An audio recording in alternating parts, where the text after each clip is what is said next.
చిన్న మంచి మాట లైఫ్ ట్రిప్ లోపల ఏంటంటే, మనం ప్రతి విషయానికి స్పందించకండి. ఎలా అంటే జీవితంలో ప్రతి విషయానికి మనం స్పందించాల్సిన అవసరం అసలే లేదు. నవడేస్ మానసిక ఆరోగ్యం బాగుండాలంటే కొన్నింటిని పట్టించుకోకుండా వదిలేయాలి.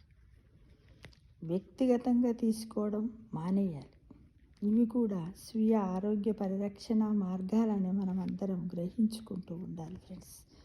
ఎందుకంటే ఎంతసేపు వీటిని పట్టించుకొని ఇలా చేసినట్టయితే మన మానసిక ఆరోగ్యం కూడా పాడైపోతుంది. మనల్ని మనమే కాపాడుకోలేని పరిస్థితికి వస్తాం. కాబట్టి ఎవ్వరం కూడా ప్రతి విషయానికి అది ఎంతవరకు మనకు అవసరం, వ్యక్తిగతంగా దాన్ని మనం తీసుకోవాలా వద్దా మానేయాలా అనేది మనము స్వీయ ఆరోగ్య పరిరక్షణ అంటే సెల్ఫ్ హెల్త్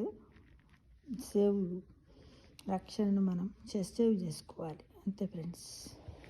కాబట్టి తప్పకుండా ప్రతి ఒక్కరు కూడా డైలీ ఏంటంటే, మనము ఉదయం నుండి సాయంత్రం వరకు మనం ఏం చేసాము, చేస్తున్నటువంటి పనులలో, చేస్తున్నటువంటి వర్క్లో ఎంతవరకు మెరిట్స్ ఉన్నాయి, డిమెరిట్స్ ఉన్నాయి అనేది కూడా మనము బెడ్ మీదకి పోయిన స్లీపింగ్ నిద్రపోవడానికి పోయిన తర్వాత బెడ్ మీదకి పోయినాక ఒక్కసారి అనలైజ్ చేసుకొని ఆడిట్ చేసుకొని ఎవ్రీడే డైలీ ఆడిట్ చేసుకుంటే బాగుంటుందనే ఉద్దేశం ఫ్రెండ్స్. అలా చేద్దామా మరి?